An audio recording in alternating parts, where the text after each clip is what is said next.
Hello नमस्कार बच्चों। तो ये जो हमारी सेशन है, इस सेशन में हम सभी 71वीं बीपीएससी की जो पॉलिटी की जो क्वेश्चन आई हुई है प्रीलिम्स में, उसको डील करने वाले हैं।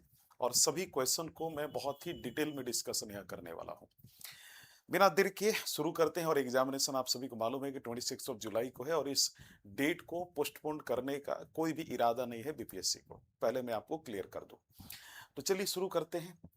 तो भाई, जो पहली क्वेश्चन है, बहुत इंटरेस्टिंग क्वेश्चन है। और ये आपको बता दूं कि पॉलिटी का अच्छा खासा वेटेज था 71वीं बीपीएससी में, है ना।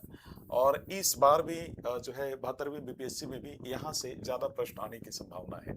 आमतौर पर हिस्ट्री और साइंस से ज्यादा क्वेश्चन पूछे जाते हैं, लेकिन हो सकता है कि इस बार ट्रेंड बदल दिया जाए बीपीएससी के द्वारा। तो मैं आपको ये बोलूंगा कि प्रीलिम्स को लेकर आप थोड़ा ज्यादा कॉन्फिडेंट रहें, और इस बात को भी अपने जहन में बैठा कर चलें कि इस बार आपकी पेपर टफ हो सकती है। चलिए शुरू करते हैं। पहली जो हमारी क्वेश्चन है, the power to recruit the secretarial staff of the house of the people is vested in. तो पहले हाउस ऑफ द पीपल की यहाँ पे जो बात की जा रही है, ये बेसिकली है लोकसभा की बात हो रही है। यानी house of the people, Lok Sabha के सेक्रेटरियल स्टाफ की भर्ती करने की शक्ति किसके पास है? क्या ये प्राइम मिनिस्टर ऑफिस यानी पीएमओ के पास है, या फिर यूनियन पब्लिक सर्विस कमीशन के पास है, या स्टाफ सिलेक्शन कमीशन, या फिर हाउस ऑफ द पीपल के स्पीकर से सलाह के बाद राष्ट्रपति के हाथ में ये पावर है? मतलब इस प्रोसेस से होकर सेक्रेटरियल स्टाफ की भर्ती की जाती है। ये चारों में से राइट ऑप्शन कौन सा होगा? तो सबसे पहले तो ये देखो भाई, लोकसभा में पीएमओ का यहाँ पर नहीं चलेगा। इसलिए नहीं चलेगा कि पीएमओ बेसिकली यहाँ पर बैठ रहा है प्राइम मिनिस्टर, और प्राइम मिनिस्टर है रूलिंग पार्टी का एक लीडर है। और अगर इसी का सब यहाँ पे चलेगा, अगर यही हायरिंग करेगा, तो कहीं ना कहीं आपको खुद भी फील होना चाहिए कि भाई ये थोड़ा सा पक्षपाती रवैया अपना सकता है। अब लोकसभा है सभी के लिए, चाहे अपोजिशन पार्टी हो या फिर रूलिंग पार्टी हो, तो इस प्रकार ये हमारा गलत हो जाएगा। UPSC basically group A services का और ग्रुप बी सर्विसेज का रिक्रूटमेंट करती है। तो इनका तो इसमें कोई रोल होगा नहीं। यूपीएससी सेक्रेटरियल स्टाफ की नियुक्ति रिक्रूटमेंट नहीं करती है, न ही स्टाफ सिलेक्शन कमीशन करती है। तो यहाँ पर क्या होता है, हाउस ऑफ द पीपल के स्पीकर से सलाह के बाद राष्ट्रपति क्या करता है? भर्ती करता है ना। तो याद रखेंगे कि ये चीज यहाँ पर लिखा गया है कि president after consultation with the speaker of the house of the people. ये आंसर हमारा करेक्ट होगा, ऑप्शन डी। आप में से बहुत सारे बच्चों को अगर मालूम हो, अगर आपने पढ़ा हो, तो आर्टिकल 79 से लेकर 122 के बीच में पार्लियामेंट की बात की गई है। और इसमें भी आर्टिकल जो 98 है ना, अनुच्छेद 98 है, इसमें क्या कहा गया कि each house of the parliament shall have the, है ना, each house of the parliament, ठीक है, शैल हैव द, क्या होगा भाई? सेक्रेटरियल स्टाफ होगा। Each house of the parliament यानी पार्लियामेंट के जो जो हाउसेस हैं, वेदर इट इज लोकसभा या राज्यसभा, दोनों की अपनी सेक्रेटरियल स्टाफ होगी, क्योंकि आए दिन कुछ न कुछ चीजें चीजें जो मैनेज करनी पड़ती है। और ये बेसिकली आर्टिकल 91 के क्लॉज 1 में है।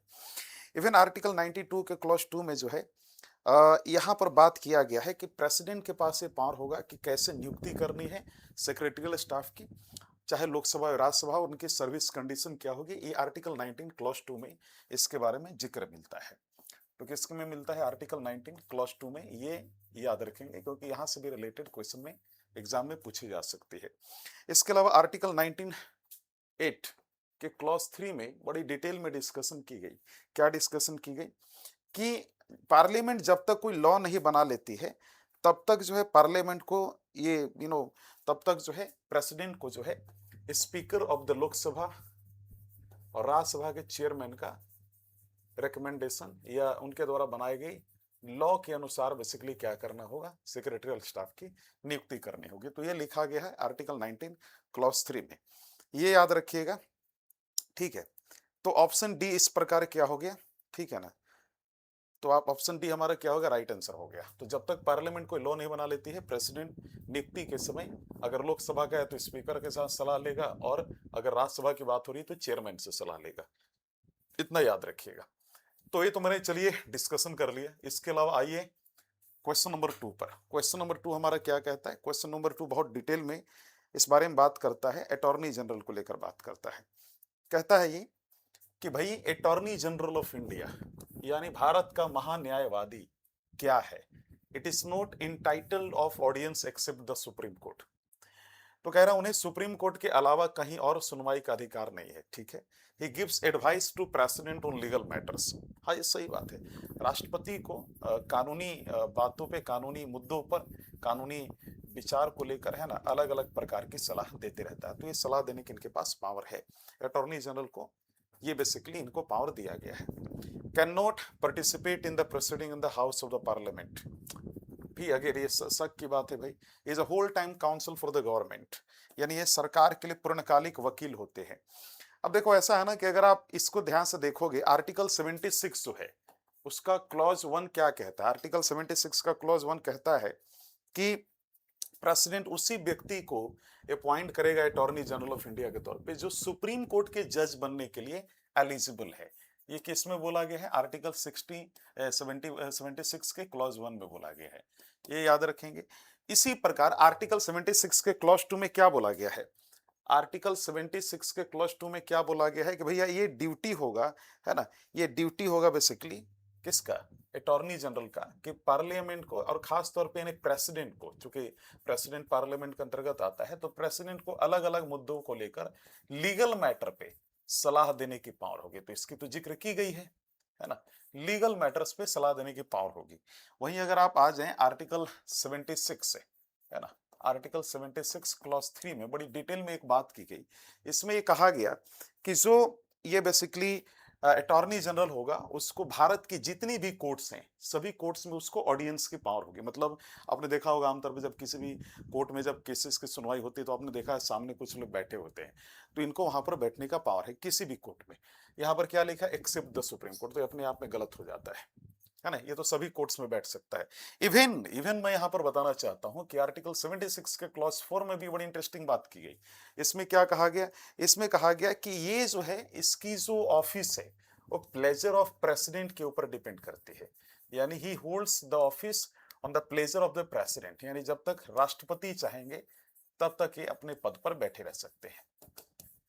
तो ये याद रखना है, ठीक है ना। तो ये तो हमारा चलो सही है। अच्छा, can not participate in proceeding in the house of the parliament, यानी वे संसद की कार्यवाही में भाग नहीं ले सकते। अब ये जो सी है याद रखिएगा, आर्टिकल 88 में बोला गया है ना, कि पार्लियामेंट की जो है, पार्लियामेंट में स्पीक यानी बोलने की भी इनकी पावर है और भाग लेने की भी पावर है। वोट देने का पावर नहीं होता, ऑफ कोर्स वो मेंबर्स का होता है।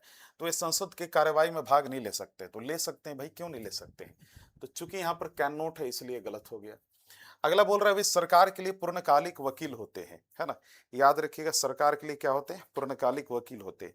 याद रखेंगे कि कहीं पर ये नहीं बोला गया आर्टिकल 76 में कि ये सरकार का फुल टाइम एम्प्लॉय है। तो ये पूर्णकालिक वकील तो नहीं होगा। हाँ, सरकार को रिप्रेजेंट जरूर करता है। जैसे सरकार के खिलाफ कोई केस कर दिया तो सरकार को कोर्ट में जो है रिप्रेजेंट जरूर करेगा, सरकार के तरफ से ये जरूर जो है सरकार को बचाने के लिए कोर्ट में खड़ा होगा। जैसे आपको याद आ रहा होगा 1973 में जब एक केस हुआ था, अगर आपको याद हो, है ना, एक केस हुई थी और केस बेसिकली थी, आप सभी को अगर याद आ रहा हो, Kesavananda Bharti case.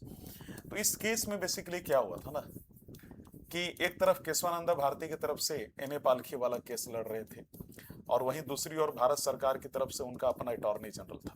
Of course Bharat सरकार को क्या करता है, अलग अलग कोर्ट्स में उनके वकील के तौर पर उनको डिफेंड करने का प्रयास करता है, अलग अलग कोर्ट्स में, भारत के अलग अलग कोर्ट्स में। तो ये आपको मालूम चल गया। तो सबसे जो हमारा यहाँ पर राइट आंसर है, और जैसा कि मैंने अभी डिस्कशन किया, यह ऑप्शन बी होगा। तो वे राष्ट्रपति के कानूनी मामलों पर सलाह देते हैं।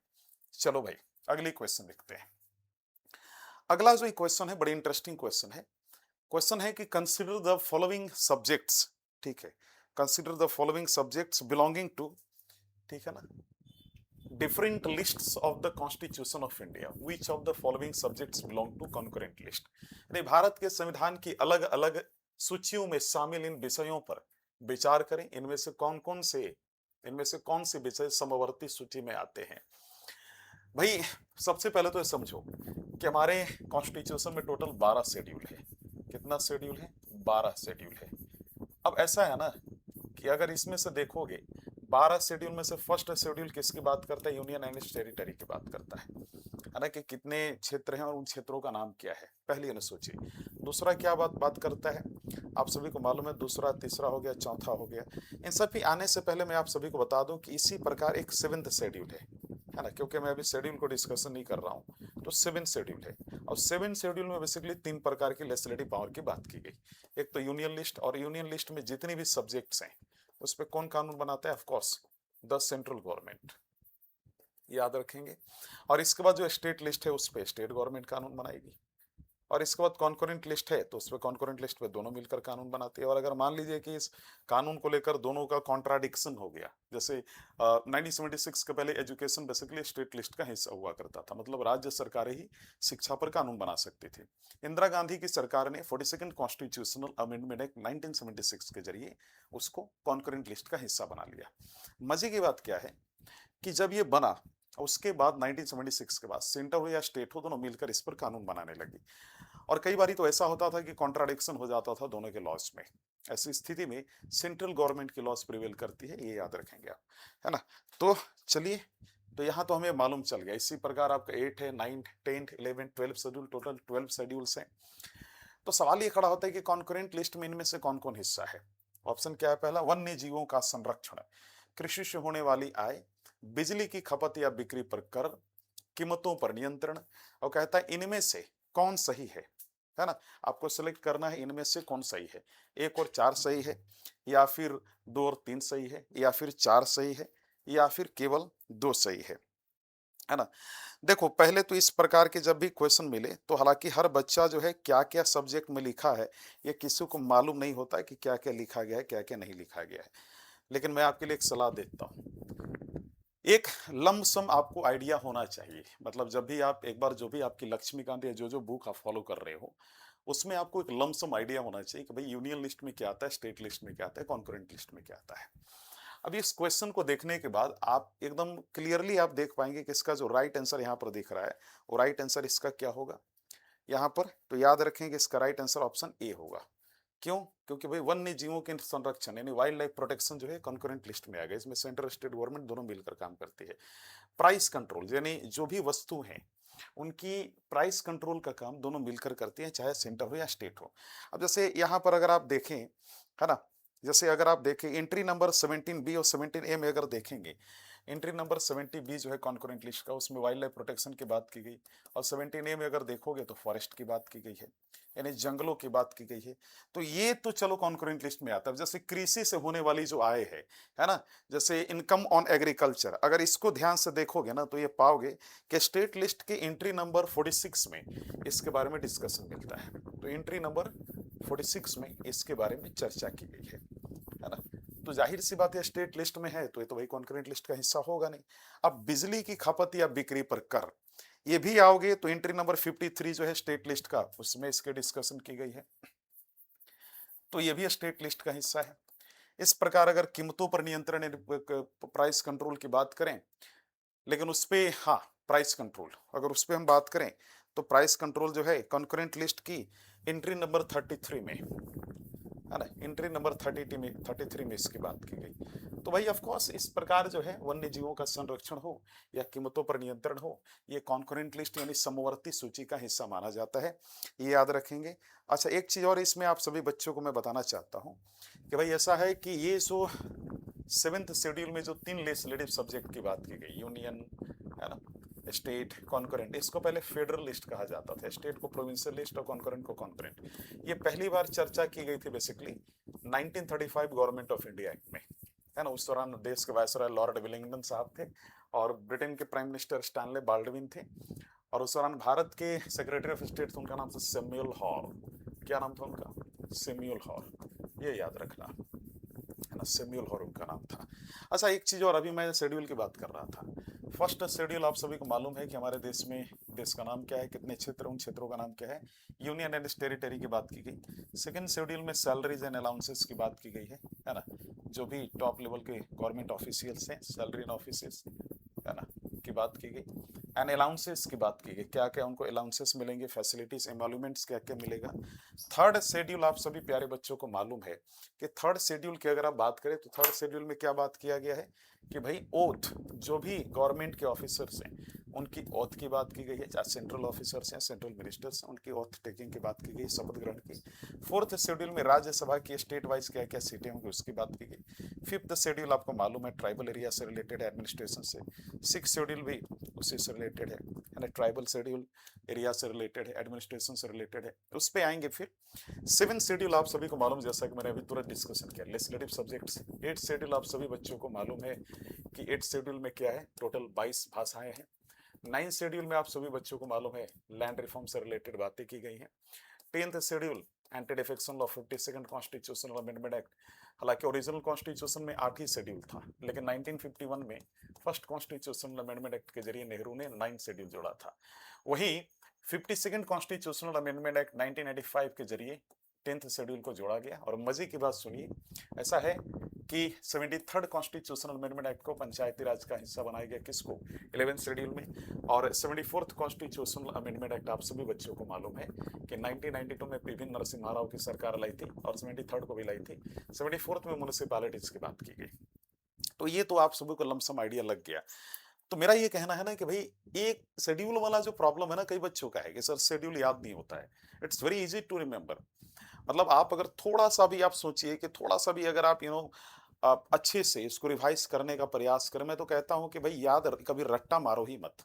सुबह सुबह उठो, अब जो भी आपको लगता है कि एग्जाम में आ सकता है या मेरे को याद आना चाहिए या फिर ये मुझे याद नहीं है, मुझे याद करना है फॉर द एग्जामिनेशन, सुबह में उठिए और उठने के बाद आराम से उसको जहां पर आप कॉपी में लिखें या फिर मोबाइल में ऐसे स्क्रॉल कर लीजिए, 5 से 10 मिनट खाली देख लीजिए, अपने आप आपको याद हो जाएगा।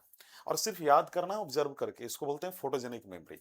रट्टा मत मारना, कितनी चीजों को रट्टा मारोगे, अल्टीमेटली जब रट्टा मार के एग्जाम में जाओगे ना, क्वेश्चन देखोगे फ्रस्ट्रेट हो जाओगे। इससे बेटर क्या है कि भाई आप ऑब्जर्व करके जाओ, फोटोजेनिक मेमोरी बार बार देखोगे, अपने आप याद हो जाएगा। और इसके बाद जब एग्जाम में जाओगे, जैसे क्वेश्चन देखोगे और ऑप्शन देखोगे, तुरंत आपके माइंड पे क्लिक करेगा इसका राइट आंसर ही होगा, तो उसको टिक लगा देना, वहां शक मत करना, क्योंकि कभी ना कभी आप पढ़े थे इसलिए आपको याद आ रहा है। चलिए, तो हमें ये मालूम चल गया कि इसका राइट आंसर क्या होगा, ऑप्शन ए होगा। क्या होगा, ऑप्शन ए इसका राइट आंसर होगा। चलो भाई, अगली क्वेश्चन देख लेते हैं। अगला क्वेश्चन बहुत इंटरेस्टिंग है। क्वेश्चन क्या कहता है भाई, क्वेश्चन है कि विच ऑफ द, है ना, which of the following DPSPs, directive principles of state policy, do not follow Gandhian principles. इनमें से कौन सा नीति निर्देशक तत्व गांधीवादी सिद्धांतों का पालन नहीं करते। ऐसा है ना कि डीपीएसपी के बारे में हमारे संविधान के पार्ट 4 में डिस्कशन किया गया है। अच्छा, आपको बता दो टोटल 25 पार्ट्स हैं, आप सभी को मालूम है। और पार्ट 4 बेसिकली क्या है, इसमें राज्य के नीति निर्देशक तत्व यानी डीपीएसपी की बात की गई है। यानी सरकार जो है उसको कुछ तो गाइड कर रहा होगा ना कि देश के लिए कानून कैसे बनाना है, ये वही चीज है जो गवर्नमेंट को गाइड करती रहती है। तो ये जो डीपीएसपी आपको दिख रहा है ना, ये डीपीएसपी में बेसिकली याद रखिएगा आर्टिकल 38 से लेकर 51 के बीच में ये कहां पर डिस्कशन मिलता है, पार्ट 4 में। ऐसे टोटल 25 पार्ट्स है और उन 25 पार्ट्स को अपनी अपनी आर्टिकल रेंज मिली हुई है, 1 से लेकर 400 प्लस जितने भी आपके आर्टिकल्स हैं। अच्छा, एक मजे की बात क्या है कि इसमें अगर देखोगे 39 जो है ये स्टेट के डिफिनेशन की बात करता है ना, कि राज्य की क्या परिभाषा होगी, आर्टिकल 12 जैसा है, सेम चीज है इसमें। और अगर यहाँ पे आ गए आर्टिकल 39 में, तो ये बताता है कि भाई डीपीएसपी की एप्लीकेशन की बात की गई है कि कैसे लागू करना है, गवर्नमेंट को कैसे फॉलो करना है।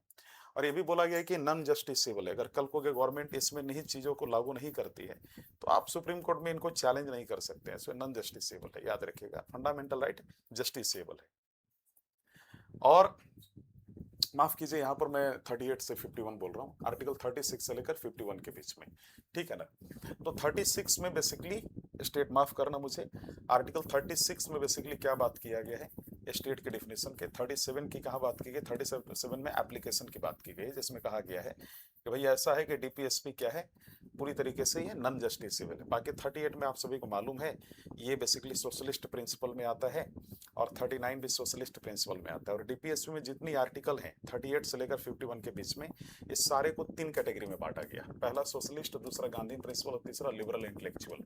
याद रखना, कई बार क्या होगा ना कि तुम जब आर्टिकल पढ़ोगे तो कई चीजें ना एक ही सेम आर्टिकल, एक ही सोशलिस्ट में भी दिखेगा, गांधीयन में भी। इसका पीछे कारण है कि उसी आर्टिकल में कई प्रोविजन लिखी होती है है ना। तो कुछ सोशलिस्ट वाली होती है और कुछ गांधीयन वाली होती है, ये याद रखिएगा। तो लमसम आपको आइडिया होना चाहिए। बेसिकली डीपीएसपी से जो क्वेश्चन पूछी जा सकती है ना, एग्जामिनर के द्वारा वो ये पूछा जाएगा कि जैसे VB जी राम जी बिल जो है ना, VB जी राम जी जो बिल है, ये बिल को यानी इस एक्ट को जब भारत में लागू किया गया तो कौन सी आर्टिकल को जमीन पर उतारने का प्रयास किया गया, याद रखिएगा आर्टिकल 38 को, है ना। तो ये थोड़ा सा याद रखेंगे। और नॉट ओनली आर्टिकल 38, ऐसे बहुत सारे डीपीएसपी के आर्टिकल्स हैं जिनको जमीन पे उतारते वक्त इसको लागू किया गया।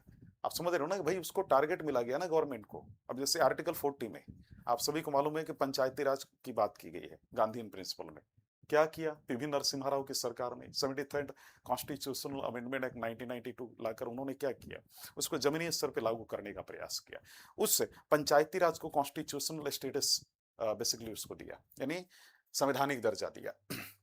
तो इस प्रकार अगर आप देखें तो ये बोल रहा है कि इनमें से कौन सा गांधीवादी सिद्धांतों का पालन नहीं करते हैं। अब देखो ऐसा है भाई कि इसका जो राइट आंसर होगा ना, ऑर्गेनाइजेशन ऑफ विलेज पंचायत, ये तो गांधीवादी सिद्धांत है। कॉमन सिविल कोड यानी यूनिफॉर्म सिविल कोड, ये बेसिकली लिबरल इंटेलेक्चुअल के अंतर्गत आता है, तो ये तो नहीं होगा। प्रमोशन ऑफ कॉटेज इंडस्ट्री, है ना, इन रूरल एरियाज, ये गांधी का है सिद्धांत। राइट टू वर्क ये भी नहीं है गांधीवादी सिद्धांत। तो गांधीवादी कौन कौन हो गया, एक तो ग्राम पंचायतों का संगठन और दूसरा ग्रामीण क्षेत्रों में कुटीर उद्योगों का बढ़ावा देना। क्योंकि गांधी जी की ऐसी थिंकिंग थी, तो 2 और 4 बेसिकली गांधीवादी सिद्धांत से इनका कोई रिलेशन नहीं है। तो इस प्रकार क्या हुआ, option C is the correct answer. ठीक है ना, option C is the correct answer, याद रखना। अब यहाँ पर आपको बताना चाहता हूँ कि आप सभी बच्चों को मालूम है कि जब मैं बात करता हूँ यूनिफॉर्म सिविल कोड की, तो आर्टिकल 44 में यूनिफॉर्म सिविल कोड की बात की गई, है ना। आप में से बहुत सारे बच्चे यहाँ पे देख रहे होंगे वीडियो, आप सभी बच्चे मुझे बताएं कि आर्टिकल 44 को अगर ग्राउंड लेवल पे लागू किया जाता है भारत सरकार के द्वारा, हालांकि उत्तराखंड और गोवा में अभी यूनिफॉर्म सिविल कोड है, इसका सिंपल मतलब होता है कि देश में सभी के लिए एक ही कानून होगा, किसी भी क्षेत्र में, चाहे रहने खाने पहनने जीने का तरीका हो, सब एक होगा। और यहां पर आपको बताना है कि अगर आर्टिकल 44 भारत सरकार अगर लागू करती है संपूर्ण तरीके से भारत में, तो फंडामेंटल राइट के वो कौन कौन सी आर्टिकल हैं जो आर्टिकल 44 के खिलाफ दीवार बनकर खड़ी हो जाएंगे, ये आपको बताना है कमेंट सेक्शन में। इसके बाद वो कौन कौन सी आर्टिकल है फंडामेंटल राइट्स की जो आर्टिकल 44 को बेसिकली सपोर्ट करने वाली है, जब ग्राउंड लेवल पे भारत सरकार हो या राज्य सरकारें जब वो लागू करेंगे तो उनको कौन कौन से फंडामेंटल राइट्स के आर्टिकल सपोर्ट करेंगे। राइट टू वर्क की अगर हम बात कर लें तो ये तो भाई चलो मालूम है 1 और 3 गांधीयन प्रिंसिपल है, 2 नहीं है। इसके बाद अगर थोड़ा सा देखोगे जैसे promotion of cottage industry in rural areas, इसकी बात कहाँ की गई, आर्टिकल 43 में, यानी अनुच्छेद 43 में इसकी बात की गई। लेकिन उसी प्रकार अगर हम राइट टू वर्क की बात कर ले, काम के अधिकार की, तो हमें मालूम चलता है कि आर्टिकल 41 में इसका जिक्र मिलता है।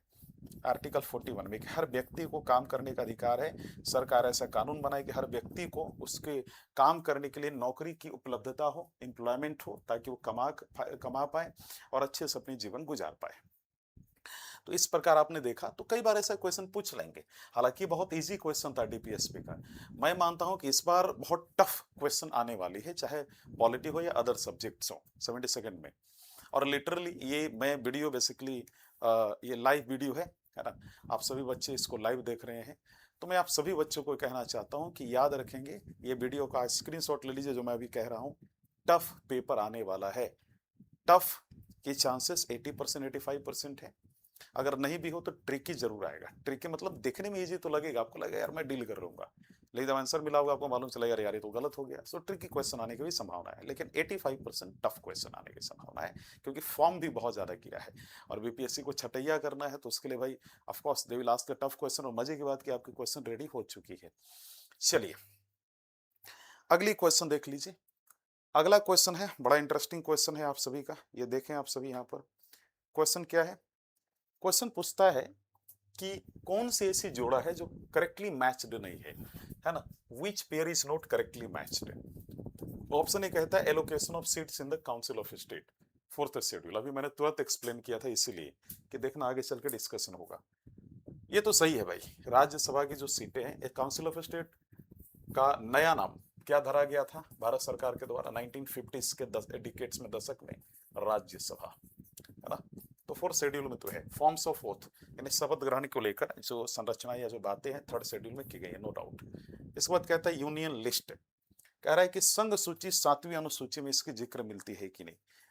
देखो ऐसा है ना कि आप सभी को ये बताना चाहता हूँ, ये कह रहा है कि इज नॉट करेक्टली मैच्ड। यहाँ पर ये पूछ रहा है भाई ऐसा है कि सी है, सी में क्या बोल रहा है administration of the schedule areas, ये गलत है। आप सभी को मालूम 7 शेड्यूल में यूनियन लिस्ट की बात की गई है, इवन लेजिस्लेटिव सब्जेक्ट की बात की गई, मैंने अभी पूरा डिस्कशन किया है। तो अनुसूची क्षेत्रों का प्रशासन 6ठी अनुसूची के अंतर्गत नहीं आता है, ये आप सभी याद रखेंगे।